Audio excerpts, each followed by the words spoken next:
Welcome to This Week in Morgan County. I'm your host, Russell Mokhiber. Our guest today is the mayor of the town of Bath, Scott Merki.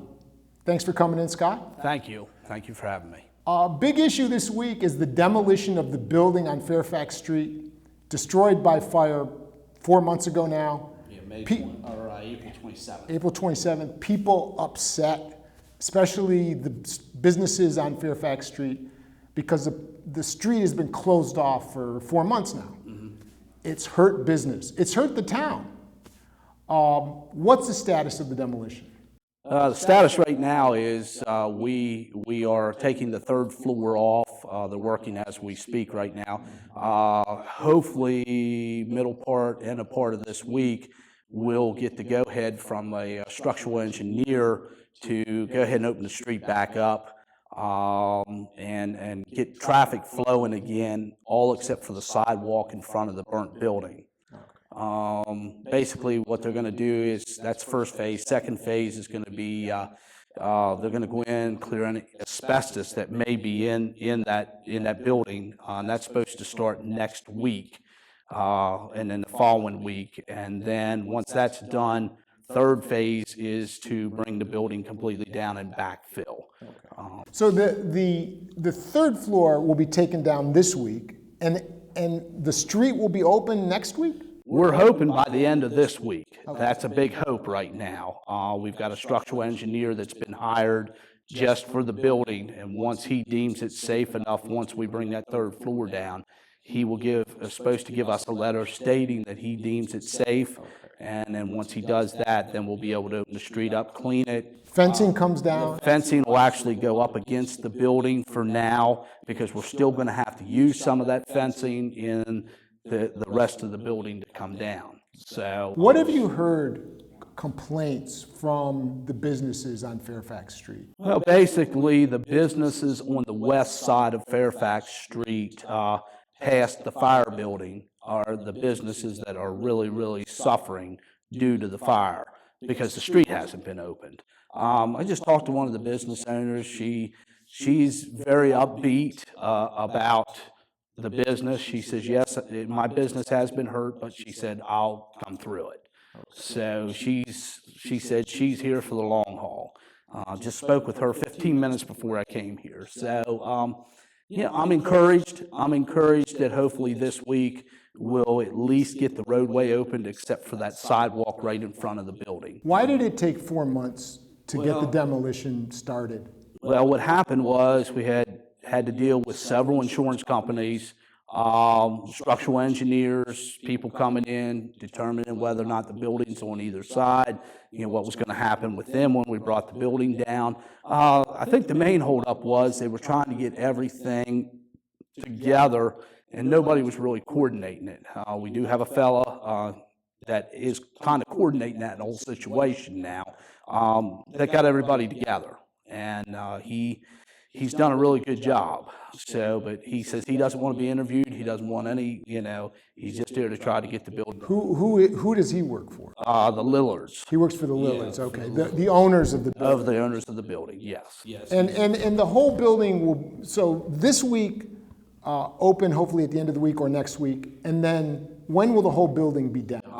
We're going to wait till after Apple Butter Festival. We want to go ahead and get that roadway open for not only the businesses at the west end there, but also for Apple Butter. That's a concern, because that's a space that the Apple Butter Festival uses, not only right there at the square to make apple butter, but we have vendors that are all down along the roadway there. So that's why we're trying to get this done, get the roadway opened up so the businesses can at least hopefully start making a little bit of money the rest of the little bit of summer that we have left. And then when does the rest of the building come down? It'll be after Apple Butter. I'm not exactly sure of a date. Probably starting the week after Apple Butter, we'll probably maybe on and off close that street down and bring the rest of it down. Now, once the building is taken down, what's going in there? Right now, I have not heard anything. They're going to backfill it and fill the foundation and everything. And right now, it'll probably be a lot until somebody decides to do something with it. I have not heard any. You haven't spoken to Joe Lillard about what he plans to do with it? Spoke with him. as of right now, his representative said that they just want to get the building down before any decisions are made. That's the main thing. They want to get the building down, have it backfilled so that that road and sidewalk can be opened up. What would you hope goes in there? I would hope somebody would come back in and build the building back to, what it was. I mean, that whole square area and down along Washington Street and all is a big asset to this community. I mean, we have a lot of businesses in that first 2 and 3 blocks of Washington Street and a block and a half of Fairfax Street. So I would hope somebody would either buy the property and bring the building back, for businesses and maybe apartments or whatever. So now, second to the demolition of the building and the problems it's brought to the businesses on that fire brought to the are the trucks. People are always complaining about the truck traffic through town. What can be done about it, if anything? Well, right now, I was basically told years ago by the state of West Virginia that there's really no way to get the trucks off the roadway. I'm hearing things about bypass again and all that kind of stuff. I don't know what the solution is for the trucks. Let me stop you for a sec. There was a proposal from the previous administration to do something about the hazardous trucks. There's a gentleman in town who believes you can actually pass a law that prohibits the trucks carrying hazardous material from coming through town. Because if there's an accident, God forbid, people are going to get hurt. Right. There's going to be, who knows, chemical pollution, water pollution, whatever. Absolutely. And is that true? I mean, I've heard that it takes home rule. You can't do it without home rule. Can something be done about hazardous trucks? Right at the present time, I don't know of anything. We had talked about it with the home rule program of possibly doing that. It is an issue. We have a waterway that goes right through town. I used to belong to a fire department for many years. It is a concern of hazardous material. Right at the present time, I don't think right now there can be anything done about it.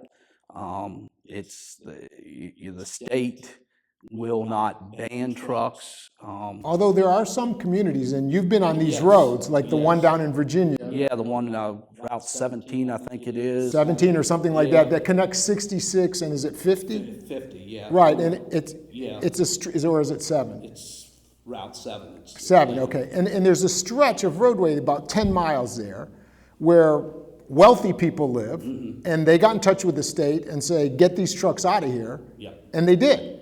And when you're coming on 66, it says you can't drive your tractor trailer here. Right.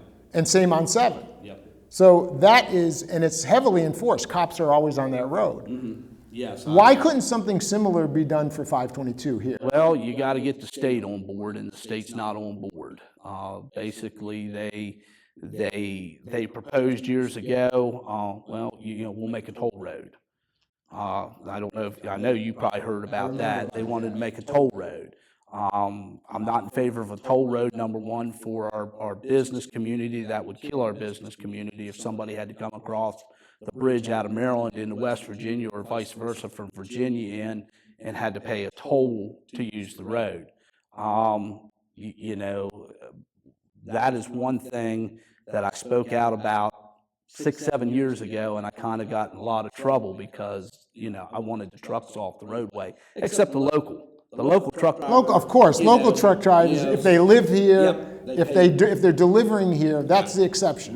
Right. And that's the exception down in Virginia also. Absolutely. And can't prohibit the local truck driver that lives here, pays his taxes here, the local deliveries for businesses, not a big deal. Hancock, they banned trucks coming through town years ago, only except for local deliveries. There's signs over there. Is that the case? You can't bring a through tractor trailer through Hancock? Yep. Okay. Yeah. Why anybody would want to do that? Well, Oh, I see.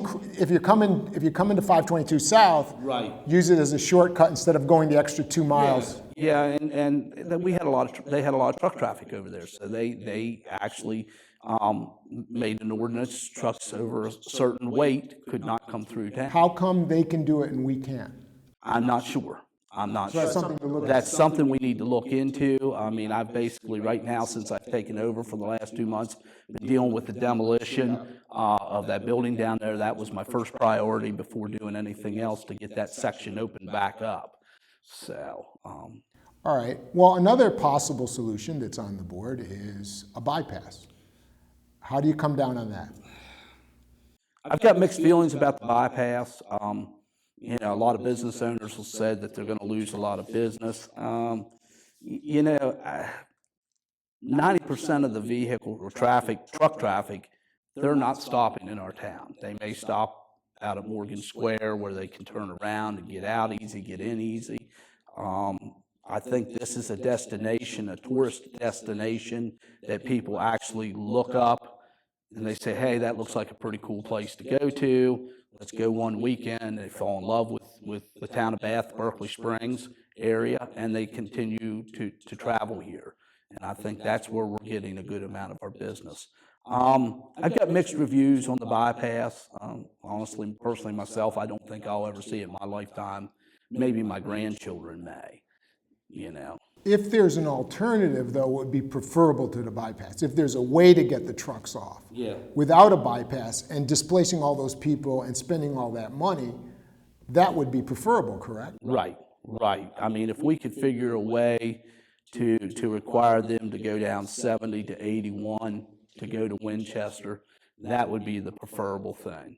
You know, like I said, I don't want the local truck driver that makes his living, lives here in Morgan County, our deliveries to our businesses.